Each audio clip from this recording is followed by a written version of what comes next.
Bonjour à toute la communauté. Je me présente sous un pseudo, le pseudo de Stacy. Donc je suis Stacy, je suis originaire du Gabon et je désire vous entretenir au sujet de ma toute première initiation. J'en ai eu plusieurs. Ma toute première initiation forte en 1993. En effet, en 1993, je suis déclarée porteuse de l'endométriose. C'est une maladie chronique qui occasionne les règles douloureuses et provoque la stérilité et l'anémie. Mon fiancé, d'origine gabonaise aussi, décide avec mon consentement de nous tourner vers la tradition ancestrale africaine. Nous allons donc chez une dame âgée de 28 ans à l'époque, nommée Mimichou. Cette dame, elle est chamane, c'est ce qui signifie Nganga chez les Gabonais.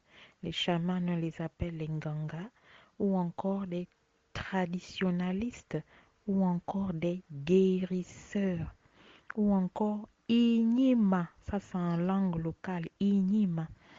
Alors, Mimichou, elle est guérisseuse Inyima chamane. Pour la consultation, elle m'a demandé 5 000 francs CFA. Aujourd'hui, bon, c'est 10 euros environ. Un Fanta, une bière locale, un Orangina, du talc pour bébé, une poudre blanche et 4 bougies. Ensuite, pour la consultation, elle m'a fait asseoir sur un petit banc peint en blanc et en rouge. Elle-même était vêtue d'un drap blanc. Son visage était peint tout en blanc et le village était tout autour de nous. Donc, elle fait sa consultation devant tout le monde. Pendant la consultation, Mimichou fait une invocation, une incantation. Elle fait appel à ses génies protecteurs et à un de ces génies, un mâle, bon, un homme qui prend possession du corps de Mimichou. Et c'est comme ça que la consultation débute. Elle avait d'abord offert déjà à boire à ses esprits en ouvrant, en décapsulant toutes les boissons que j'avais apportées et en allumant les bougies. Ensuite, la voix à l'intérieur du corps de Mimichou me blâme en me demandant ce que je suis venue faire chez eux, puisque cette voix voyait que je suis chrétienne d'église pentecôtiste. Alors, vous venez faire quoi chez nous? J'ai répondu en disant que je suis très malade. Je vous demande pardon de vous avoir offensé. J'aimerais que vous puissiez me trouver la guérison, la solution à mes problèmes. Et la voix me dit, vous les jeunes d'aujourd'hui, vous avez vilipendé vos coutumes et pourtant tes ancêtres étaient des Nganga. J'ai acquiescé en disant, oui, c'est vrai, mes ancêtres étaient des Nganga puisque le nom que je porte était le grand Nganga de la famille.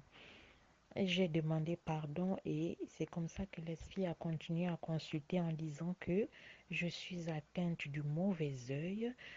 Les hommes forts de ma famille ont décidé de m'abattre et voilà pourquoi ils m'ont lancé ce mal.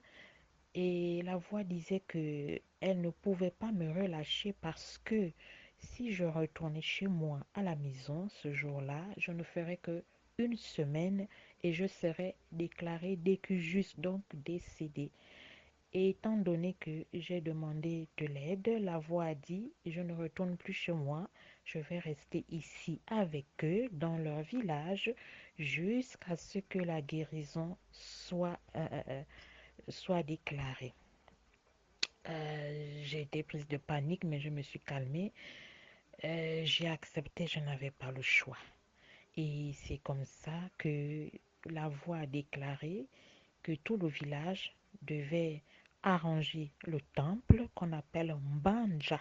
Le temple, c'est une sorte d'église, un bâtiment traditionnel fait de bois, de paille et avec des décorations de toutes sortes, des guirlandes naturelles, et on y allume à l'intérieur, on y allume dans la cour un feu avec l'ombanja.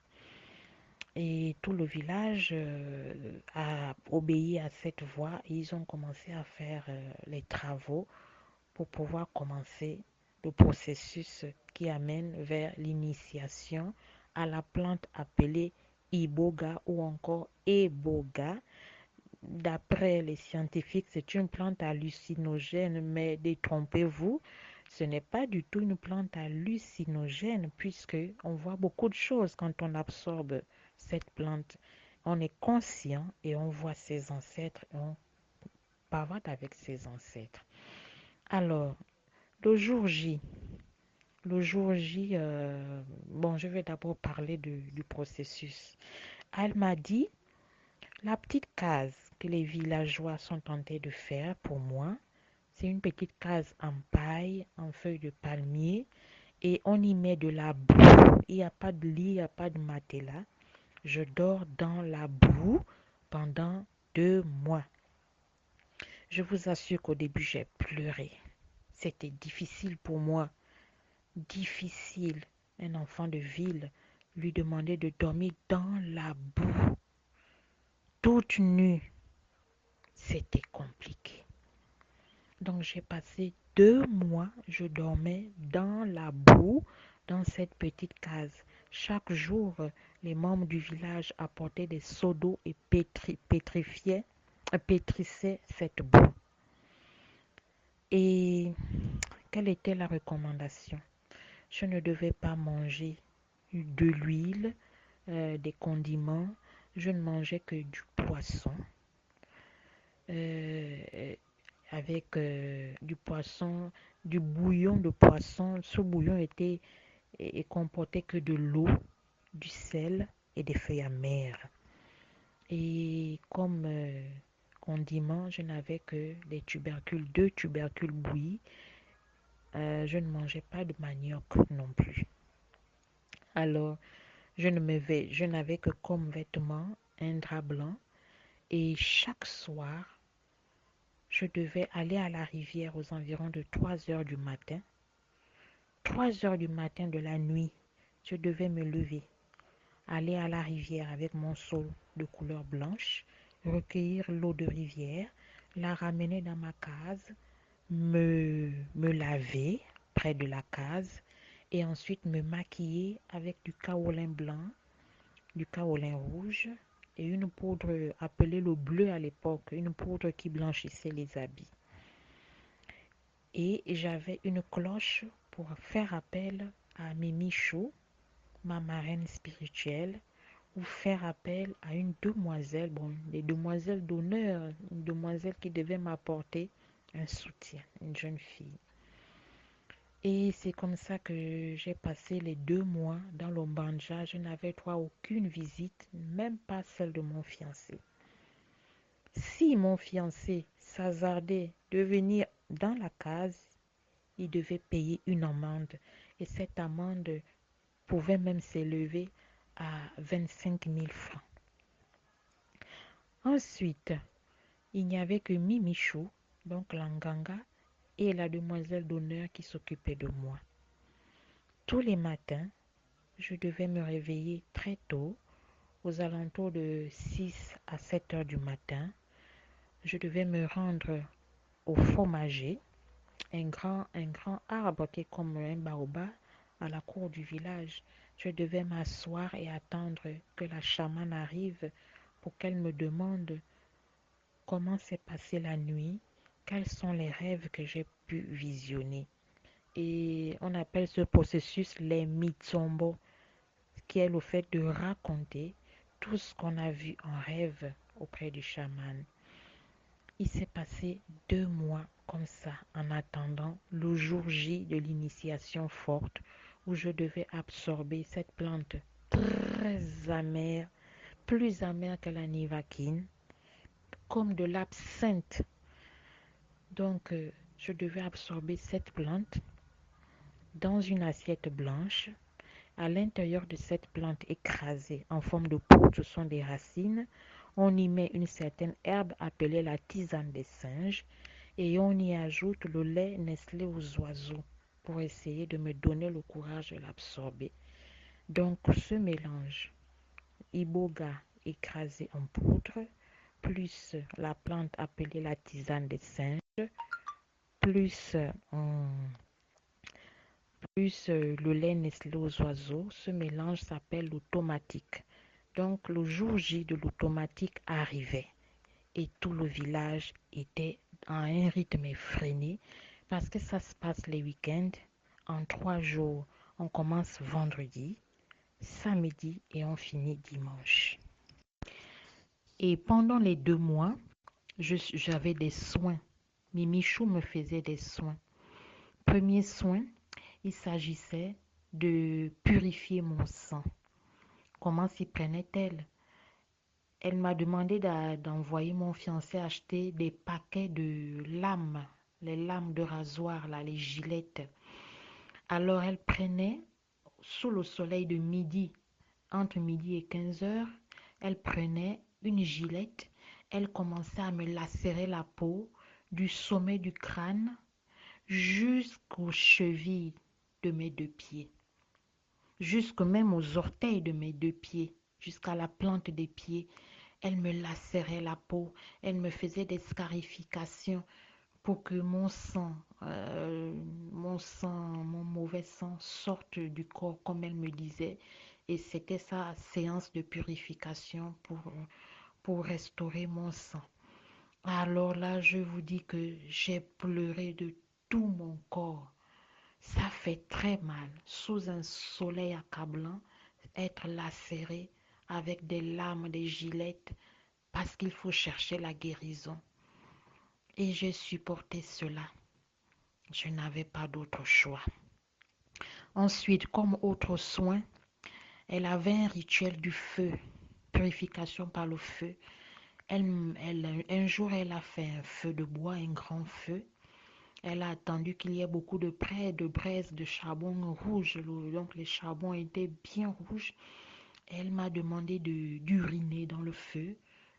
Ah, c'était compliqué. Elle m'a dit, Stacy, tu dois faire tes besoins dans le feu. Tu urines et tu défèques dans le feu. Je vous assure, j'ai encore pleuré. À l'époque, j'étais faible, j'étais naïve. J'ai encore pleuré. Elle a dit, c'est ça pour te sortir du gouffre. Tu es dans le gouffre de quelqu'un. Celui qui t'a fait ça, je ne peux pas te révéler la personne qui te l'a faite. L'essentiel est que tu guérisses. Mais comme ça a mis du temps avec toi, depuis ton enfance, tu as toujours eu des maux de ventre et aujourd'hui tu as l'endométriose. On ne sait pas si ça va se transformer en un cancer. Il faut absolument que je te sauve de là. Et les génies ont demandé que tu dois passer par le rituel du feu. Un autre rituel qu'elle m'a fait, elle a allumé un autre jour un grand feu de bois.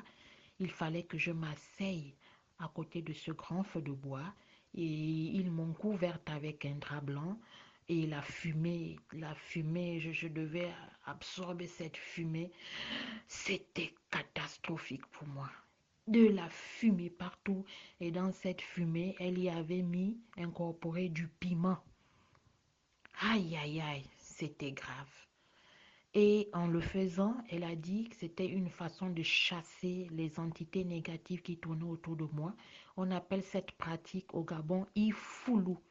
Et pendant cette pratique de l'Ifoulou, il y a eu un esprit qui a parlé au-dedans de moi, un esprit qui faisait partie des entités négatives qui me hantaient. Je ne peux pas dire de qui il s'agit, mais c'était un membre de ma famille qui s'est révélé à travers moi en disant, vous me dérangez, c'est ma petite fille et j'ai le droit, c'est ma chair, ce n'est pas votre chair, pourquoi vous voulez me chasser? Et c'est comme ça que Mimichou s'est débattu avec les villageois pour retirer, c'est une sorte d'exorcisme, voilà, c'est comme une séance d'exorcisme. Et c'est comme ça que l'entité est partie. Un autre rituel qu'elle m'a fait, elle m'a amené en brousse Il pleuvait abondamment ce jour-là. Elle a dit, Stacy, n'aie pas peur, tu vas pas mourir. Ce sont des étapes, il faut que tu passes par là. Tout le monde est là, on te regarde, mais on te soutient en prière. N'aie pas peur, sois confiante, tu en sortiras vainqueur. Je dis, qu'est-ce que tu me réserves encore? Elle me dit, non, allonge-toi. Tu vois cette liane, on la découpe, on te l'attache, on te met un drap blanc, on te couvre dans le drap blanc, bien fermé comme un linceul, et on t'attache cette corde de la tête jusqu'aux pieds. Et ensuite, on te donne un petit coutelas, pas un coutelas, on te donne une manche, un manche à bois, voilà, une sorte de cuillère indigène en bois. Tu vas te délivrer avec ce manche en bois. Et ils m'ont attaché, ils m'ont attaché. J'ai dit, c'est pas possible. Sous une grande pluie, j'ai prié tout mon sou, j'ai prié. Après, ils m'ont abandonné là. Ils ont dit, débrouille-toi, tu coupes dans la langue vernaculaire, tu dois couper ce serpent. C'est un serpent qu'il faut couper. Donc, on appelle ça l'arc-en-ciel. Il faut couper cet arc-en-ciel. Pang, pang, il faut couper pang là. Quelqu'un t'a mis pang là, donc c'est ce serpent-là mystique que tu dois couper, tu dois te délier. Dieu merci, je l'ai coupé, je me suis délivrée et j'ai couru vers ma case.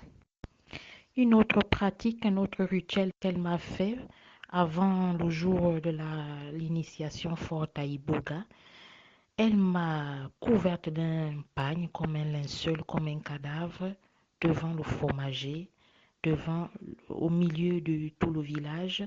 Je devais y passer la nuit sans bouger, même si un moustique, même si un rongeur, quel que soit l'insecte qui passait, j'avais interdiction de bouger. Si je bougeais, je ne sais pas quelle punition j'aurais eu ce jour-là. Donc j'ai tout fait pour respecter l'interdit de ne pas bouger, de ne pas éternuer. Mais j'étais allongée dans un linceul toute une nuit. Je suis restée là pendant que tout le village est rentré dans ses cases. Ils sont allés dormir. Je suis restée là à la belle étoile, devant le fromager, allongée, couverte dans un linceul, comme un cadavre, sans bouger. Le lendemain, à 7 heures, les villageois sont venus me regarder, voir si j'étais encore en vie, voir si je respirais, et ils m'ont demandé de me lever. Mais je vous assure que j'étais comme handicapée de la colonne vertébrale. J'avais tous mes membres bien, mais je n'arrivais pas à bouger le plus petit bout de mon doigt. Les gens, il a fallu que les gens me soulèvent, me massent pour que je puisse regagner ma force vitale. Je ne sais pas ce qui s'est passé ce jour-là, mais pendant la nuit, j'ai entendu des hiboux, j'ai entendu comme si c'était des singes qui venaient me palper, j'ai entendu des animaux. J'ai senti des odeurs comme l'odeur d'une civette qui venait me humer. J'ai entendu de tout, toutes sortes d'animaux. J'ai eu peur, mais j'ai gardé mon sang-froid. J'ai pensé à ma guérison. Et ça s'est bien passé jusqu'au jour J. Le jour J arrive, Michou m'a demandé d'aller derrière la case, me laver à base d'un bain, faire des décoctions de bois, de certains bois qui étaient dans l'eau, contenus dans l'eau. C'était de l'eau froide et qui était teintée de rouge. Il fallait que je me baigne avec cette eau en faisant, comme on appelle, en demandant pardon à tous mes parents, en demandant pardon à toute ma lignée, en demandant pardon à tous mes ancêtres, en confessant tous mes péchés, par omission, tout ce que j'ai oublié, tout ce que j'ai eu à faire dans ma vie. Il ne fallait pas que j'oublie quelque chose, sinon ça pouvait me rattraper pendant mon voyage astral. Il fallait que je sois digne, que je sois pure. Il fallait pas que j'oublie quoi que ce soit. Donc il fallait même faire une confession par omission, comme on fait chez les catholiques. Alors j'ai fait cette confession Et j'ai dit à Mimichou que même ce que j'ai oublié, je demande pardon à tous mes ancêtres. Elle m'a demandé si je n'ai pas avorté. J'ai dit non, parce qu'il est interdit d'avorter dans le culte du bois sacré. J'ai dit non, je n'ai jamais attrapé de retard. Je n'ai pas connu d'avortement. Donc elle a dit, il faut être sûr. J'ai dit, je suis sûre, parce qu'elle a dit, si je mens, quel que soit le mensonge que j'ai eu à commettre, ça va me rattraper, je risque d'être bloqué. Et c'est comme ça que les gens meurent pendant le culte d'initiation forte à l'Iboga. J'ai dit, Mimichou, je n'ai jamais avorté, j'ai jamais tué quelqu'un. Je suis pure, je suis sûre de ma confession. Et c'est comme ça qu'ils m'ont fait asseoir dans une petite case. À l'intérieur, il y avait un joueur de sitar. Il y avait les Okambi, on les appelle les Okambi, ils étaient là, ils chantaient. Il y avait la sitar qui accompagnait les chants. Il y avait une natte installée à même le sol et elle a mis sur cette natte un ballon, les ballons en plastique que l'on donne aux petits enfants de 5 ans, des ballons. Et il y avait un ballon un peu dégonflé qui me servait d'oreiller. Elle m'a demandé de m'allonger là. Elle m'a demandé de m'allonger sur cette natte. J'étais en pagne africain, en pagne de couleur quelconque. Je me suis allongée, j'ai mis ma tête sur le ballon. Et après avoir ingurgité, bien sûr, après avoir ingurgité ce que je vous ai dit, on appelle l'automatique, le mélange de Nestlé, lait Nestlé sucré aux oiseaux, le lait aux oiseaux, plus la plante appelée Iboga ou Eboga, la racine, mélangée à la tisane des singes. J'avais déjà ingurgité cette assiette. Il paraît, d'après les présents, les témoins, ils ont dit que je l'ai ingurgité comme un poisson dans l'eau. Alors que je redoutais cette plante, mais je n'étais plus à moi. Il paraît que dès que Mimichou a mis ce contenu dans l'assiette, en l'espace de 10 minutes, j'avais déjà terminé. Tout le monde était étonné, mais qu'est-ce que cette jeune fille a avec l'iboga? Pourquoi elle mange ça comme un bonbon sucré? C'est ce qu'on m'a relaté. Et je me suis allongée et en 30 minutes, je n'étais plus à moi. J'étais déjà dans les vapes et j'étais déjà dans le monde astral. Je voyais d'abord des formes bizarres qui m'ont fait peur. J'ai retenu ma peur. J'ai dit, je ne suis pas venu pour vous. Moi, je passe mon chemin. Je cherche mes ancêtres. Ils m'ont d'abord fait peur, ce qu'on appelle les bobolous dans la langue. Je voyais des formes bizarres, des têtes bizarres, des animaux bizarres, menaçants, effrayants. Je suis passée. Et quand j'ai suivi la route, je me suis retrouvée dans mon village à Mayumba. Je me suis retrouvée là-bas, au sud du Gabon. Je suis arrivée dans le Banja là-bas. Il y avait un autre Banja là-bas dans le monde parallèle. J'étais même étonnée. Je dis, oh, donc c'est un monde de reflets. Tout ce qu'on voit ici, c'est ce qu'on voit là-bas. J'ai dit, mais là-bas aussi, il y a les Banja. Je suis arrivée, j'ai demandé mes grands-parents, puisque j'ai connu mon arrière-grand-parent. C'est la première personne que j'ai interpellé. Il a dit, ah, mais tu as vu, on a samba, samba, ah, on m'a fait asseoir, oh, comment va le village et tout. Oh, j'étais émue, j'étais émue. C'est comme si, c'est comme si j'étais sur terre. Mais pourtant, j'étais dans le monde astral. C'est vraiment le monde des reflets. Tout ce qui est ici sur terre, c'est ce qui est là-bas dans le monde des reflets. J'étais blasée. Ah, j'étais heureuse, j'étais en paix. On a traité tout, tout, tout, tout, tout. J'ai dit, je suis venue pour ça, ça, ça, ça. Je suis venue me faire guérir. Oh, c'est un petit problème. Oh, c'est rien ça. Et ils m'ont montré, derrière la case, ils m'ont montré une sorte de salle de chirurgie. J'étais vraiment blasée. J'ai dit, mais c'est pas possible. Une sorte de salle de chirurgie, mais chirurgie bio, naturelle. Et c'est comme ça que un animal est venu me masser, il m'a massé et il a ouvert le ventre. Et pourtant, il n'avait pas de scalpel. Mais il a ouvert le ventre, il a enlevé une sorte de tendinite que j'avais dans le ventre. Il l'a arraché. Je ne ressentais rien. Et bizarrement, il a mis autre chose à l'intérieur. Il a mis un genre de fœtus à l'intérieur et il m'a dit, dès que tu finis ton absorption d'Iboga, je ne te donne pas un an, tu vas faire une petite fille. Et il m'a dit, regarde, voilà ta fille, comme elle est grande et tout, elle sera comme ça, comme j'ai dit, oh, donc j'aurai une grande fille comme ça. Il m'a dit, oui, j'avais déjà vu ma fille dans l'initiation. Et ça s'est bien passé, je suis revenue à moi, tout le monde était content. Parce que généralement, quand ça se passe très mal, les gens meurent. Je suis revenue en éternuant. J'ai fait atchoum. J'ai mangé l'iboga, il faisait aux environs de 9 heures. Je suis descendue aux environs de 13 heures. J'étais déjà de retour. Les gens étaient, te dit, mais la petite là, mais c'est pas possible. J'étais déjà de retour. Tu es déjà revenu, oui. Ça s'est bien passé, oui. J'ai raconté. Tous les mythes sont bons à Mimichou. Elle était très contente. Et on a continué jusqu'à la soirée. Puisque je suis revenue vite. On ne pouvait pas interrompre. On était obligé de continuer. Il y a eu des danses. Il y a eu toutes sortes de cultes.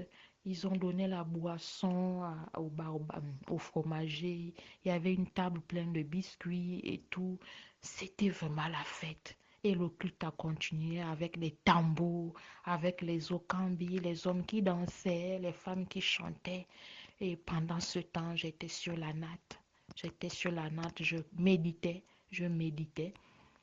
Et et par la suite, Mimi Chou m'a demandé, mais pour savoir si tu as bien voyagé, quel est le nom qu'on t'a donné chez les ancêtres là-bas? On t'a donné un nom.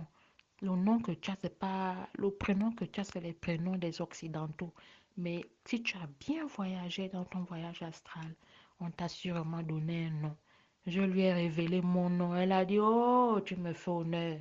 Tu me fais honneur. Ça veut dire que je suis une bonne chamane. Ça s'est très bien passé. Oh, ils ont dansé. Moi, j'étais faible, je ne pouvais pas danser. Ils ont dansé jusqu'au matin. Et c'est comme ça qu'elle m'a révélé. Elle m'a révélé que je dois faire le même travail qu'elle. Je dois avoir une cithare. Je dois avoir une case. Je dois avoir un terrain où elle viendra installer tout mon appareil de médium.